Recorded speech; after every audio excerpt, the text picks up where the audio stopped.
It's not just some vanilla explanation. It is fundamentally a detailed how-to. A lot of the ways we use Google and YouTube today are now completely obsolete. Like, I look at this as a completely different way for us to live and work.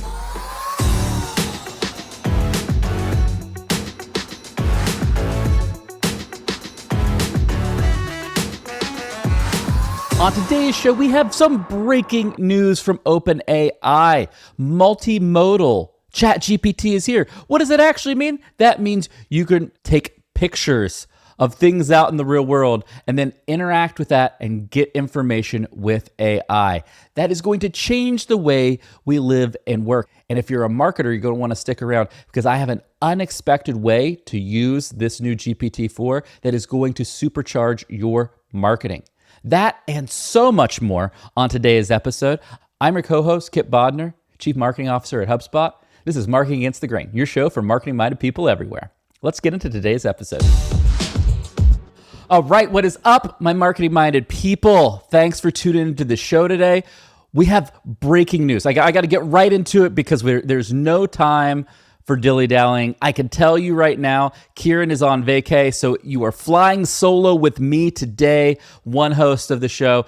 But that's okay, because we have an endless amount of content to talk about today, because OpenAI just did probably its biggest release since ChatGPT was launched last November.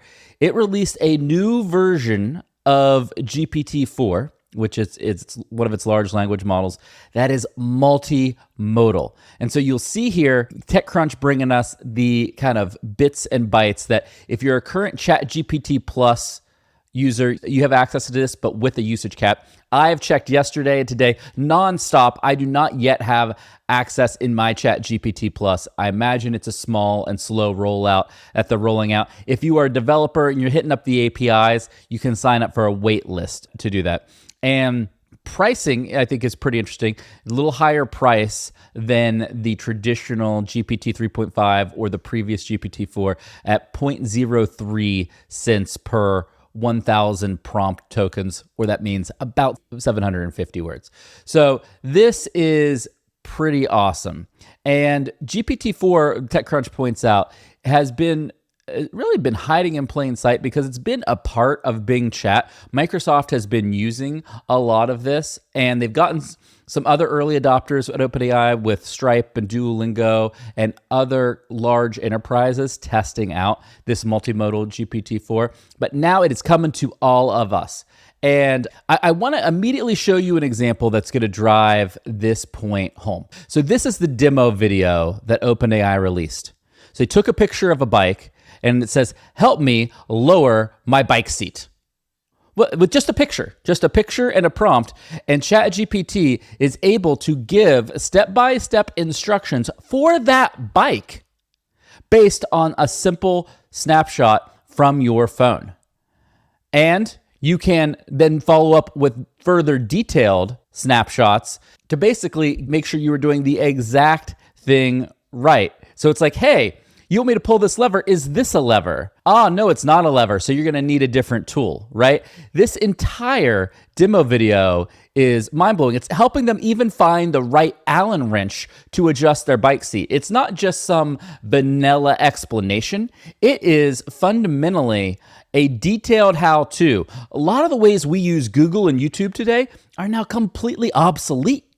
Like, I look at this as a completely different way for us to live and work.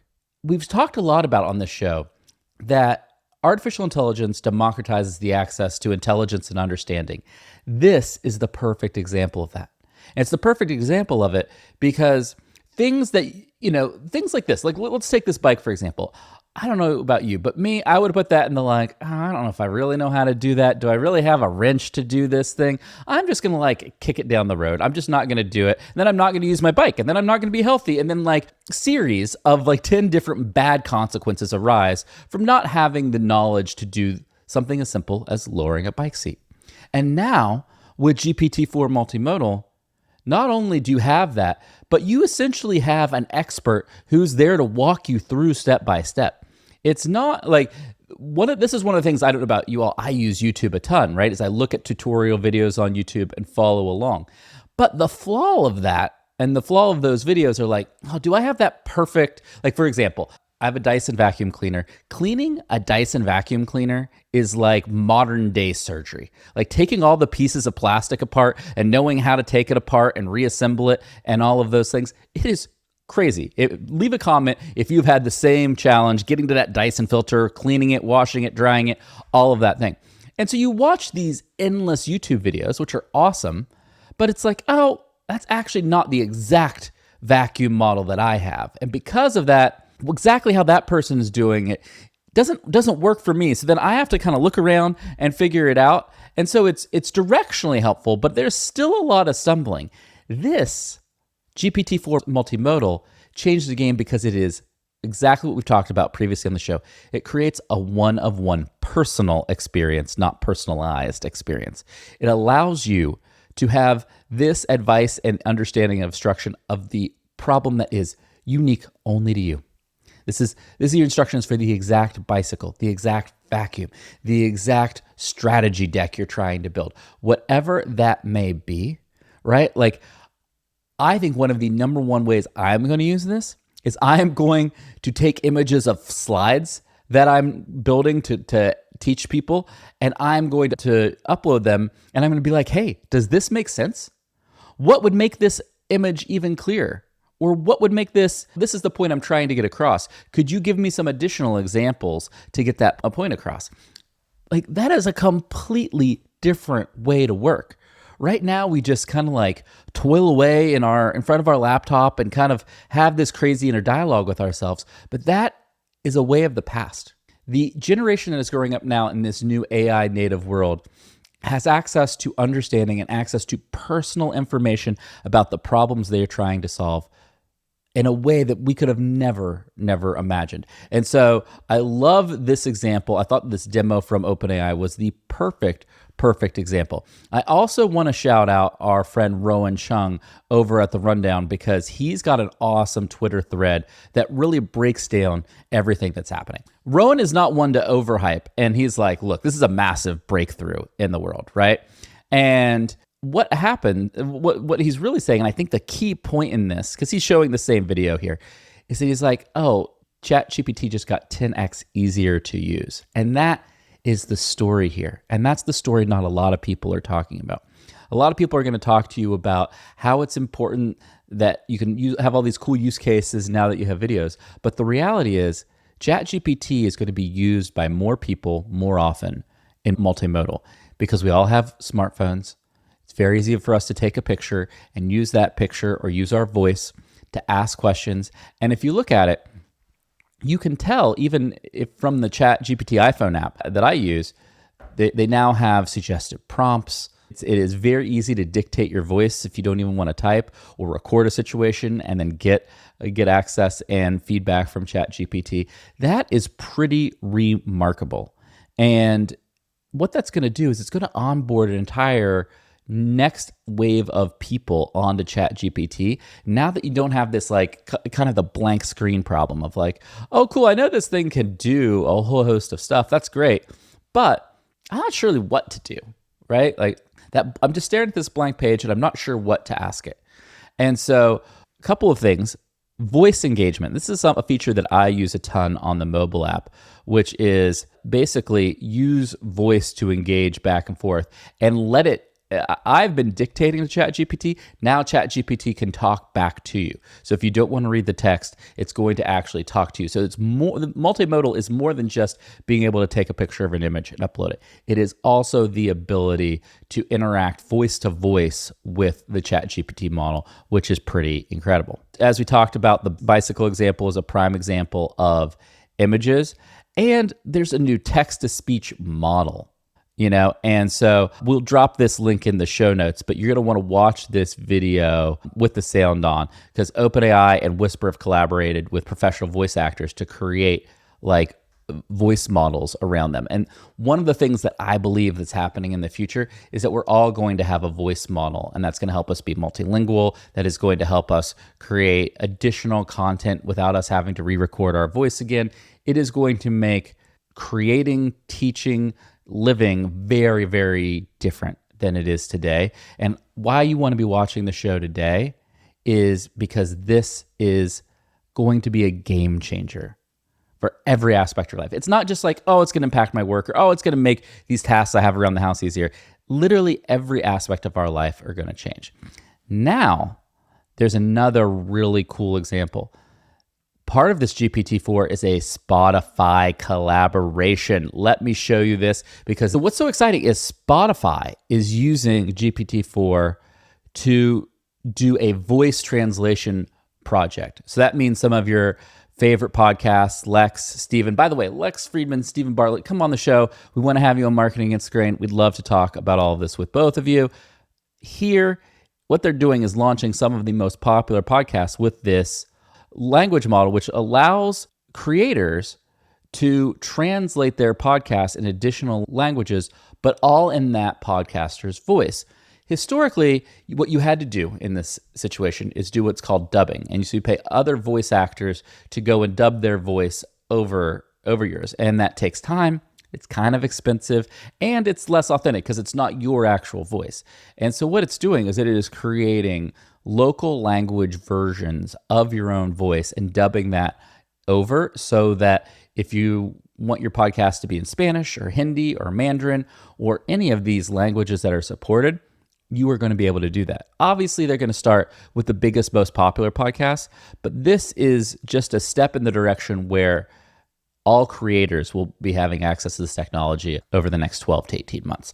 And that is going to be crazy. Like, I don't know if I can properly tell you how much impact this is going to have on the way we consume, interact with each other. There was an interesting exchange. So here's Lex's example. So you can go and see that with the new Spotify test, it's automatically translating Lex's podcast to Spanish from English, no problem. Like, that's pretty freaking incredible. And Daniel, the founder of Spotify, super excited about this. And he's taking kind of untraditional stance. So a lot of people, maybe yourself included if you're watching the show, they're like, wait, this is a little too freaky. Like, people are now able to speak in languages that they don't speak. Like, it's going to be really easy to fake people and to have these kind of deep fake problems. We've talked a lot about that on the show. Daniel Ek and others, I think, are coming out of like, actually, we're going to take the exact opposite approach, where it's going to be like deep, real interactions. And we're going to give individuals the control over all of this to do this themselves. And I don't know if that's actually true. I don't know how this is going to play out in practice. I really don't. But what I do think is going to play out in practice is that a host of people around the world is going to have access to information, perspective, and insights in a way they've never had before. Not just from large language models, but from people like Lex. You know, if you speak Hindi, you haven't been able to listen to Lex. Now that's going to completely change. What is going to happen is we're going to have a much more global world. Businesses, as I've said on this show in the past, are going to be global by default. It means as soon as you start a business, you're going to be able to market and operate in multiple languages because of these models. And we are going to break down the borders between business and commerce in a way that started with the internet, but really is going to be supercharged through these models. And so this has been, I think, we're going to look at one of the most monumental weeks in the history of artificial intelligence. And the reason for that is ChatGPT got the early adopters on board, right? That's great. Like, I'm a dork. I look, somebody can put out something cool and I'm going to use it. And I'm going to use it because I'm curious and I value being kind of on that leading edge. Well, here we are, about 10 to 11 months later. And what's happening is now there's a version of ChatGPT that's for everybody. It's not just for the dorks. It is for everybody. It's for my mom. It's for your sister, your uncle, your cousin, your high school age student, your middle school age student. All of those people are now going to use ChatGPT in ways that they never thought possible before. And I am an optimist, but I think it's fundamentally going to allow us to get unstuck and get past a lot of the hurdles and knowledge gaps that we have in our society today. And one of the ways that this society is going to transform is going to be on the frequency and rate of adoption of these AI models and AI tools. And I think one of the things that Kieran and I talked about on the show before that I think we were wrong about is that we thought these models were going to be more used by developers than in consumers, and that the developers were going to kind of build them into different software features, and that's happening. But I suspect that as they roll out this new multimodal version of GPT-4 at a large scale, and I suspect it's probably going to take 3, 6, 9 months for that to really happen, that you're going to see a whole new wave of folks using this product. We're going to see data from SimilarWeb and other data companies showing the rise and adoption of ChatGPT accounts, GPT Pro users, all of those things. And I think that's a pretty awesome thing. What does it mean if you're a marketer today? If you're a marketer, what you have to do is the following. You have to say, all right, my company, how are we adopting? Are we aligned on how we are adopting these AI tools? Because this is moving fast.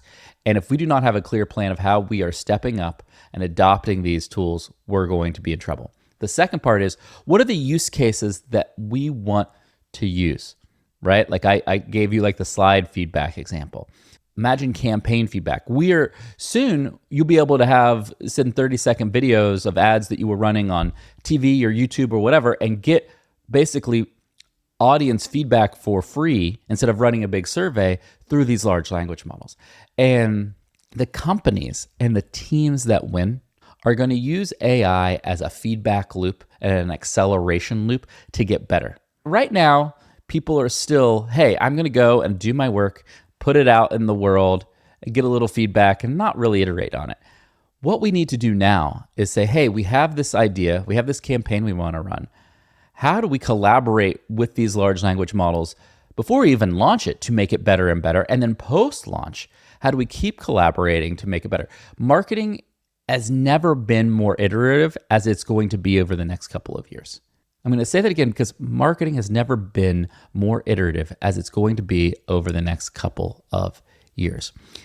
But at the same time, this isn't new.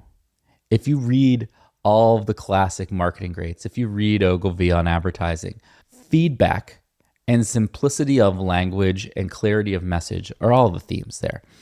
One, it's just hard for people to get that feedback because people have egos and they don't want to admit to others that, oh, this thing I'm working on isn't right. It isn't good enough yet. Well, that's going to fundamentally change because you're going to be able to have that interaction with a machine. And that machine doesn't have those emotions. It's less likely to judge you and everything coming back. I mean, I'm sure it might. We'll get there, but that's another story for another day, right?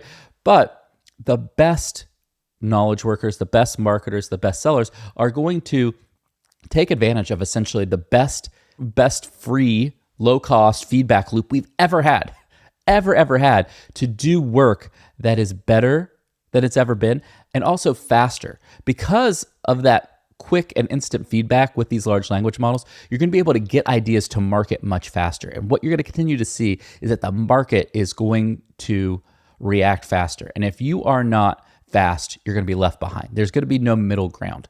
The being there a little late and still getting a little value to a topic, to an issue, to a meme, to breaking news, whatever it's going to be, that's going to go away. You're going to have to be right at the front of it because everybody is going to be able to move so incredibly fast. I continue to admire everything that Sam and OpenAI are building.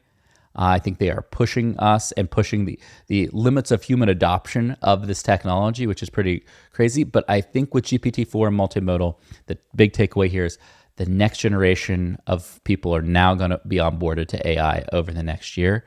And how we work and operate is going to continue to change. And so subsequently, how we market is going to change. And so I don't know. I don't know about you. I'm an early adopter. I think this is incredibly exciting. I am an optimist around all of this, and I think this is exciting. It's not without its risks, but the ability to get a story in front of a bigger group of people is what marketing has always been about. And this technology is letting us do that. And if we don't take advantage of it, it is our fault. So Thanks everyone for tuning in today. It has been a crazy, crazy week. Also, by the way, Amazon invested over $1 billion in Anthropic, which is one of the core OpenAI competitors, which is pretty crazy. I actually have a tweet up. Let me show you that real quick before we leave. Like, what's pretty crazy is Google had already invested $300 million in Anthropic in May. Now Amazon has invested $1.25 billion and have an option for another $2.75 billion. So you essentially have Google and Amazon building a partnership and close relationship with Anthropic, and then you have Microsoft with OpenAI. So you have these incumbents partnering with these large language model experts. So you don't have to believe me. Follow the money. Society always shows you where things are going. And the money is very clear that this is the future, and that I suspect we'll see a bunch of interesting updates from Anthropic that we'd be talking about on the show in the future. But literally all of this information has happened in like the last 48 hours. It is crazy. Things are moving unbelievably fast. Thank you so much for tuning in to the show. Hit that subscribe button. Leave a comment with what you think, how you're going to use multimodal GPT-4. And Kieran and I will be back with you real soon on a new episode of Marking Against the Grain. This data is wrong every freaking time. Have you heard of HubSpot? HubSpot is a CRM platform where everything is fully integrated. Whoa, I can see the client's whole history, calls, support tickets, emails, and here's a task from 3 days ago I totally missed. HubSpot. Grow better.